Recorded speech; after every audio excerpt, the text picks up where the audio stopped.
السلام عليكم ورحمة الله وبركاته. بسم الله الرحمن الرحيم. الحمد لله الذي بنعمته تتم الصالحات وبفضله تزول الملمات ونحمده ونستعينه ونستغفره ونتوب إليه.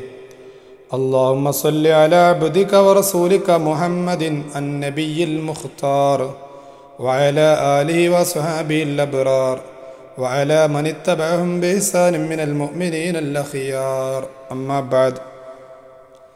കാപ്പാട് ജാമിയ ഐനുൽ ഹുദയിലെ വിദ്യാർത്ഥി സംഘടന അൽ ഇഹ്സാൻ students association സംഘടിപ്പിക്കുന്ന ഉസ്വത്തുൻ ഹസന എന്ന ഓൺലൈൻ സർട്ടിഫിക്കറ്റ് കോഴ്സിലെ 6ാമത്തെ സുദിനത്തിലാണ് നമ്മൾ. മുത്തനബി സല്ലല്ലാഹു അലൈഹി വസല്ലമ തങ്ങളുടെ കുടുംബജീവിതത്തിലെ മാതൃകകൾ നമ്മൾ പഠിക്കുകയാണ്. അവിടുത്തെ മാതൃകകളെ നമ്മുടെ കുടുംബജീവിതത്തിലേക്ക് പകർത്താൻ വേണ്ടി നമ്മൾ പരിശ്രമിക്കുകയാണ്. അള്ളാഹു കബൂൽ ചെയ്യുമാറാകട്ടെ. ആമീൻ. സന്തോഷകരമായ ഒരു ബന്ധത്തിൻ്റെ അടിസ്ഥാനം സ്നേഹമാണ്. സ്നേഹം പ്രകടിപ്പിക്കുമ്പോഴാണ് പരസ്പരമുള്ള അടുപ്പം വർദ്ധിക്കുന്നത്. എന്നാൽ പലർക്കും ഉള്ളിൽ സ്നേഹമുണ്ട്, അത് പ്രകടിപ്പിക്കാൻ അറിയില്ലെന്നതാണ് പൊതുവെയുള്ള പരാതി. പലപ്പോഴും നമ്മൾ കേൾക്കുന്ന മറുപടിയാണ്, എനിക്ക് നിന്നോട് സ്നേഹമുണ്ട്, അത് മനസ്സിലാണ്, എൻ്റെ ഹൃദയത്തിലാണ് എന്നത്. സ്നേഹം മനസ്സിൽ വളരെ ഭവ്യതയോടെ സൂക്ഷിച്ചു വച്ചാൽ എങ്ങനെയാണ് പങ്കാളി അല്ലെങ്കിൽ പ്രിയപ്പെട്ടവർ അതറിയുന്നത്? സ്നേഹം പ്രകടിപ്പിക്കുക തന്നെ വേണം. Love should be expressed. അങ്ങനെ സ്നേഹം പ്രകടിപ്പിച്ചിട്ടില്ലെങ്കിൽ പതിയെ കാര്യങ്ങൾ പരസ്പരം കടമകൾ തീർക്കുക എന്നതിലേക്ക് ചുരുങ്ങിപ്പോകും. അങ്ങനെ ജീവിതം യാന്ത്രികമായി മാറാതിരിക്കാനുള്ള ഏക വഴി സ്നേഹം തുറന്ന് പ്രകടിപ്പിക്കുക എന്നത് മാത്രമാണ്.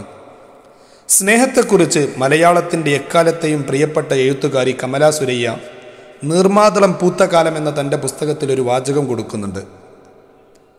പ്രകടമാവാത്ത സ്നേഹം നിരർത്ഥകമാണ്. പിശുക്കൻ്റെ ക്ലാവ് പിടിച്ച നാണ്യശേഖരം പോലെ ഉപയോഗശൂന്യവും. പ്രകടിപ്പിക്കാത്ത സ്നേഹത്തിൻ്റെ മറ്റൊരു ഉദാഹരണം കല്ലിനുള്ളിലെ തേൻ പോലെയാണ്. അതിൻ്റെ മാധുര്യം നമുക്ക് രുചിക്കാൻ കഴിയില്ല. നമുക്കാർക്കും പരസ്പരം ഹൃദയത്തിലുള്ളത് അറിയാൻ കഴിയാത്ത സ്ഥിതിക്ക് സ്നേഹം ഉള്ളിൽ വെച്ചുകൊണ്ടിരുന്നാൽ മതിയാകില്ല. നിരന്തരം സ്നേഹം തുറന്നു പറഞ്ഞും പ്രകടിപ്പിച്ചുമാണ് ജീവിതം ഊഷ്മളമാക്കേണ്ടത്. കൃത്യമായി സ്നേഹം പ്രകടിപ്പിച്ചില്ലെങ്കിൽ ഇത് രണ്ടു പേർ തമ്മിലുള്ള ബന്ധത്തിൽ പ്രശ്നങ്ങളും പ്രതിസന്ധികളും സൃഷ്ടിക്കും. സ്നേഹം പ്രകടിപ്പിക്കാൻ ധാരാളം മാർഗങ്ങളുണ്ട്. അവയെല്ലാം നാം ഉപയോഗപ്പെടുത്തണം. ഇണകൾ തമ്മിൽ പരസ്പരം ഇഷ്ടങ്ങളും അനിഷ്ടങ്ങളും ലൈക്സ് ആൻഡ് ഡിസ്ലൈക്സ് ചോദിച്ചറിയുന്നത് സ്നേഹപ്രകടനത്തിൽ ഏറെ ഗുണം ചെയ്യും. എങ്ങനെ ജീവിതത്തിൽ സ്നേഹം പ്രകടിപ്പിക്കാമെന്നും അത് എങ്ങനെ ജീവിതത്തെ സ്വാധീനിക്കുമെന്നും സ്നേഹ നബി മുഹമ്മദ് മുസ്തഫ സല്ലല്ലാഹു അലൈഹി വസല്ലമ തങ്ങളുടെ ജീവിത വെളിച്ചത്തിൽ നമുക്ക് പരിശോധിക്കാം. സ്നേഹപ്രകടനത്തിൽ 1ാമത്തെ മാർഗം ഉള്ളിലുള്ള ആ സ്നേഹം ആത്മാർത്ഥതയോടെ തുറന്നു പറയുക എന്നതാണ്. തിരുദൂതർ മുഹമ്മദ് നബി സല്ലല്ലാഹു അലൈഹി വസല്ലമ തങ്ങൾ അത് തുറന്നു പറയുകയും അങ്ങനെ പറയണമെന്ന് അനുചരരോട് കൽപ്പിച്ച ചരിത്രവുമുണ്ട്. ബഹുമാനപ്പെട്ട അംർ ഇബ്നുൽ ആസ് റളിയല്ലാഹു അൻഹു പറയുന്നു, ഒരു ദിനം ഞാൻ നബിയോട് ചോദിച്ചു, യാ റസൂലല്ലാഹ്, അയ്യുന്നാസി അഹബ്ബു ഇലൈക? അള്ളാഹുവിൻ്റെ തിരുദൂതരെ, ജനങ്ങളിൽ ആരെയാണ് താങ്കൾക്ക് ഏറ്റവും ഇഷ്ടം? നബി സല്ലല്ലാഹു അലൈഹി വസല്ലമ പറഞ്ഞ മറുപടി, ആയിഷ, എൻ്റെ പ്രിയതമ ആയിഷ ബീവിയാണ് റളിയല്ലാഹു അൻഹ. അവിടുന്ന് വീണ്ടും ചോദിച്ചു, പുരുഷന്മാരിൽ ആരെയാണ് താങ്കൾക്ക് ഏറ്റവും ഇഷ്ടം? അവിടുന്ന് പറഞ്ഞു, അബൂഹ, എൻ്റെ പ്രിയതമ ആയിഷ റളിയല്ലാഹു അൻഹയുടെ പിതാവിനെയാണ്, അഥവാ അബൂബക്കർ സിദ്ദീഖ് റളിയല്ലാഹു അൻഹു. ഇമാം ബുഖാരിയും ഇമാം മുസ്ലിമും റിപ്പോർട്ട് ചെയ്ത സ്വഹീഹായ ഹദീസാണിത്. നോക്കൂ, ജനങ്ങൾക്ക് മുമ്പിൽ വെച്ച് എനിക്ക് ഏറ്റവും ഇഷ്ടം എൻ്റെ ഭാര്യയാണെന്ന് പറയാൻ തിരുനബി മടി കാണിച്ചില്ല. ആ സ്നേഹം ജനങ്ങളുടെ മുമ്പിൽ തുറന്നു പറഞ്ഞു. തിരിച്ചും അങ്ങനെ തന്നെയായിരുന്നു. മഹദി ആയിഷ ബീവി റളിയല്ലാഹു അൻഹയും മറ്റു ഭാര്യമാരെല്ലാം പ്രിയതമൻ ത്വഹ റസൂലുള്ളാഹി സ്വല്ലല്ലാഹു അലൈഹി വസല്ലമ തങ്ങളെക്കുറിച്ച് അവിടത്തോടുള്ള ആ സ്നേഹത്തെക്കുറിച്ച് ധാരാളം വർണ്ണിച്ചിട്ടുണ്ട്, പറഞ്ഞിട്ടുണ്ട്. ആയിഷ ബീവി റളിയല്ലാഹു അൻഹ മുത്തുനബി സല്ലല്ലാഹു അലൈഹി വസല്ലമയെ വർണ്ണിച്ച് പാടിയ പ്രണയത്തിൻ്റെ വരികൾ തന്നെ നമുക്കൊരു ഉദാഹരണമായി എടുക്കാം. ഈ വരികളുടെ കർത്താവ് സയ്യിദത്തുന ആയിഷ ബീവി റളിയല്ലാഹു അൻഹയാണെന്ന് പ്രസിദ്ധ ചരിത്രകാരൻ അൽ ഇമാം ഹുസൈൻ അദ്ദയ്യാർ ബക്കിരി തൻ്റെ താരീഖുൽ ഖമീസ് എന്ന സീറ പുസ്തകത്തിൽ പറയുന്നുണ്ട്. ആ പ്രണയപ്രകാശനത്തിൻ്റെ വരികൾ ഇങ്ങനെയാണ്: ഫലൗ സമിഉ ഫി മിസ്ര ഔസാഫ ഖദ്ദിഹി ലമാ ബദലു ഫി സൗമി യൂസുഫ മിൻ നഖ്ദി ലവാഹി സുലൈഖ ലൗ റഅയ്ന ജബീനഹു ലആഥർന ബിൽ ഖത്ഇൽ ഖുലൂബ അലൽ ഐദി. അതിസുന്ദരനായിരുന്ന യൂസുഫ് നബി അലൈഹിസ്സലാമിൻ്റെ സൗന്ദര്യത്തിൽ ആകൃഷ്ടരായി സ്തബ്ധിച്ചു നിന്ന് കൈമുറിച്ച സുലൈഖ ബീവിയുടെ കൊട്ടാരത്തിലെ സ്ത്രീകളെങ്ങാനും എൻ്റെ തിരുനബിയുടെ മുഖശ്രീ കണ്ടിരുന്നെങ്കിൽ, അവിടുത്തെ നെറ്റിത്തടം അവർ ഒരു നോക്ക് കണ്ടിരുന്നെങ്കിൽ, ആ സ്ത്രീകളെല്ലാം കൈമുറിക്കുന്നതിന് പകരം അവരുടെ ഹൃദയങ്ങൾ തന്നെ മുറിച്ച് കളയുമായിരുന്നു എന്ന്. മഹദിയുടെ ഈ വരികളിൽ നല്ല സാഹിത്യമുണ്ട്, വർണ്ണനയുണ്ട്, അതോടൊപ്പം തൻ്റെ പ്രിയതമനോടുള്ള പ്രണയത്തിൻ്റെ പ്രകാശനവുമുണ്ട്. സ്നേഹപ്രകടനത്തിൽ രണ്ടാമത്തൊരു മാർഗം, തിരക്കു പിടിച്ച നമ്മുടെ ജീവിതത്തിനിടയിൽ ഫാമിലി ടൈം, നമ്മുടെ കുടുംബത്തിന് വേണ്ടിയുള്ള ഒരല്പസമയം നമ്മൾ മാറ്റിവെക്കേണ്ടതുണ്ട്. ആ സമയത്തിൽ അല്പം കളിയും ചിരിയും തമാശയുമൊക്കെയാവാം. ഇമാം അഹ്മദ് റളിയല്ലാഹു അൻഹു, ഇമാം അബൂദാവൂദ് റളിയല്ലാഹു അൻഹു, ഇമാം നസായി റളിയല്ലാഹു അൻഹു തുടങ്ങി ഒരുപാട് മഹാന്മാർ പറഞ്ഞു തന്ന ഒരു ചരിത്രകഥ ഉദാഹരണമായി നമുക്കെടുക്കാം. മഹദി ആയിഷ റളിയല്ലാഹു അൻഹ പറയുന്നു, ഒരിക്കൽ ഞാൻ തിരുനബിയോടൊപ്പം ഒരു ദീർഘയാത്രയിലായിരുന്നു. വ അന ജാരിയത്തുൻ ലം അഹ്മിലിൽ ലഹ്മ വലം അബ്ദുൻ. അന്ന് ഞാൻ വല്ലാതെ തടിച്ചു കൊയ്ത്തിട്ടൊന്നുമില്ല.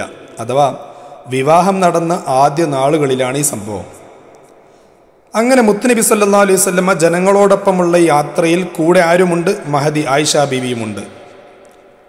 യാത്ര വഴി മധ്യത്തിൽ നബി സല്ലല്ലാഹു അലൈഹി വസല്ലമ മറ്റു ജനങ്ങളോടായി പറഞ്ഞു, തഖദ്ദമു തഖദ്ദമു, നിങ്ങളെല്ലാവരും മുന്നോട്ട് ഗമിക്കുവിൻ, മുന്നോട്ട് പോവുക. അങ്ങനെ യാത്രയിൽ സയ്യിദുൽ മുർസലീൻ, സൃഷ്ടികളിൽ അത്യുത്തമരായ മുത്തുനബി സല്ലല്ലാഹു അലൈഹി വസല്ലമ തങ്ങൾ തൻ്റെ കുടുംബത്തെ പരിഗണിക്കുന്ന ഈ സ്നേഹപ്രകടനം എന്തൊരത്ഭുതമാണ്.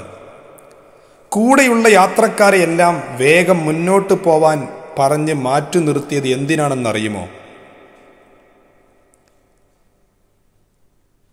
മഹദി തന്നെ പറയുന്നു, അങ്ങനെ യാത്രയിൽ ഞാനും എൻ്റെ പ്രിയതമൻ മുത്തുനബി സല്ലല്ലാഹു അലൈഹി വസല്ലമ തങ്ങളും മാത്രം ബാക്കിയായി. മരുഭൂമിയിൽ വെച്ച് മുത്തുനബി എന്നോട് പറഞ്ഞു, തആലൈ ഐഷു, നിങ്ങളൊന്ന് എൻ്റെ അടുത്തേക്ക് വരുവിൻ. ഉസാബിഖ്കി, നമുക്കൊരു മത്സരം നടത്തിയാലോ? ഞാൻ നിങ്ങളോടൊപ്പം ഒരു ഓട്ട മത്സരത്തിന് തയ്യാറാണ്, നിങ്ങൾ തയ്യാറാണോ എന്ന്. ആരാ ചോദിക്കുന്നത്? ആയിഷ ബീബി റളിയല്ലാഹു അൻഹയെ കല്യാണം കഴിക്കുന്ന സമയത്ത് മുത്തുനബി സല്ലല്ലാഹു അലൈഹി വസല്ലമ തങ്ങളുടെ പ്രായം 53 സയ്യിദുൽ മുർസലീനാണ്, മദീനയുടെ രാഷ്ട്രത്തലവനാണ്. അവിടുന്ന് ഭാര്യയോട് ചോദിക്കുകയാണ്, നമുക്കൊരു ഓട്ട മത്സരം നടത്തിയാലോ? മഹദി പറയുന്നു, അങ്ങനെ ഞാൻ തയ്യാറായി. രണ്ടുപേരും ഓടി. ഫസബക്തുഹു അലാ റിജ്ലയ്യ. അങ്ങനെ നബിയോടൊപ്പം ഓടി ഞാൻ മുന്നേറി, ഞാൻ വിജയിച്ചു. ആ വിജയം എനിക്കുള്ളൊരു സമ്മാനമായി ഞാൻ സ്വീകരിച്ചു. ഇനിയാണ് രസം. അങ്ങനെ കാലങ്ങൾ പലതും കഴിഞ്ഞു.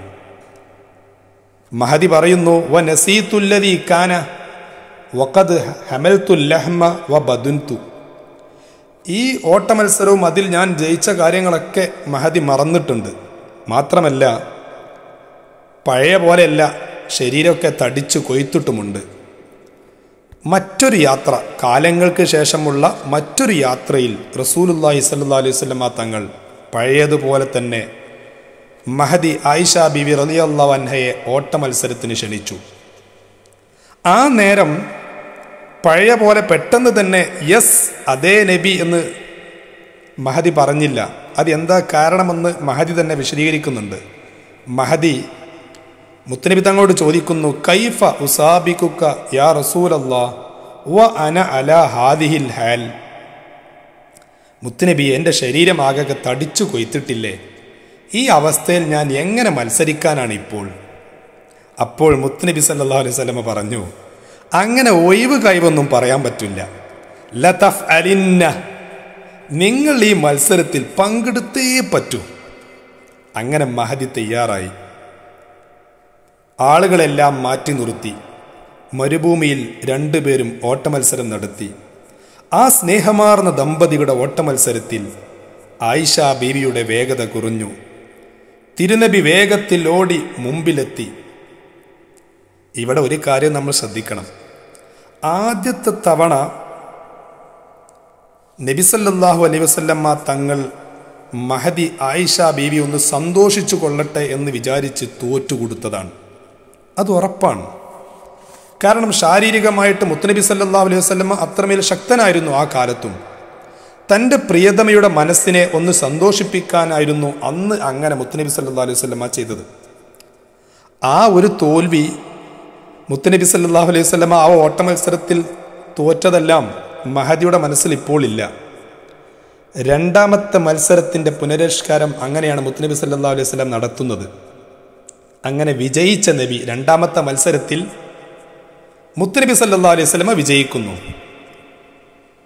വിജയിച്ച കഴിഞ്ഞപ്പോൾ മുത്തനബി അലൈഹി സ്വലാം ചിരിക്കാൻ തുടങ്ങി. ഫജഅല യദ്ഹകു. നബി തങ്ങൾ എന്തിനാണ് ഈ ചിരിക്കുന്നത് എന്ന് മഹദിക്ക് മനസ്സിലാകുന്നില്ല. കാരണം മുമ്പത്തെ ഓട്ടമത്സരം ഇപ്പോൾ മഹദിയുടെ ഓർമ്മയിലില്ല. ഈ സന്ദർഭത്തിൽ ചിരിച്ചുകൊണ്ട് തിരുനബി പറയുന്നു ആയിഷ ബീബി റളിയല്ലാഹു അൻഹയോട്, ഹാദിഹി ബിതിൽകി സബ്ഖ, ഹാദിഹി ബിതിൽകി സബ്ഖ. ഈ വിജയമുണ്ടല്ലോ അന്നത്തെ മത്സരത്തിൻ്റെ പകരമാണ് ട്ടോ. ഈ വിജയം, ഇന്ന് ഞാൻ വിജയിച്ചത് അന്നത്തെ മത്സരത്തിൻ്റെ പ്രതികാരമാണ്, പകരമാണ് ട്ടോ. ആയിഷ ബീവി റളിയല്ലാഹു അൻഹ ഒന്നുകൂടി ചേർത്ത് പറയുന്നുണ്ട്, ഫളറബ ബിയദിഹി അലാ കത്ഫി. എൻ്റെ ചുമലിൽ മുത്തനബി തങ്ങൾ അവിടുത്തെ കൈകൊണ്ട് ഇങ്ങനെ അടിച്ചിട്ട് ചിരിച്ചുകൊണ്ടാണ് ഈ വാക്കുകൾ മുത്തനബി സല്ലല്ലാഹു അലൈഹി വസല്ലമ പറയുന്നത്.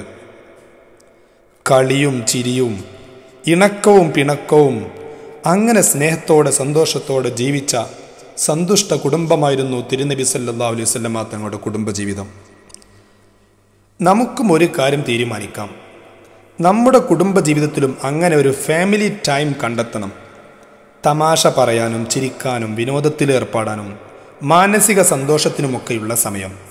ആ സമയത്ത് വീട്ടിലെ പരിഭവങ്ങളോ ബിസിനസ്സിലെ തളർച്ചയോ രാഷ്ട്രീയ വിവാദങ്ങളോ ആഗോള താപനമോ ഒന്നും സംസാരത്തിൽ വരരുത്. ആ സമയം ഫാമിലി ടൈം അത് തികച്ചും പരസ്പരം സന്തോഷം പങ്കുവെക്കാനുള്ള സമയമായി മാറണം.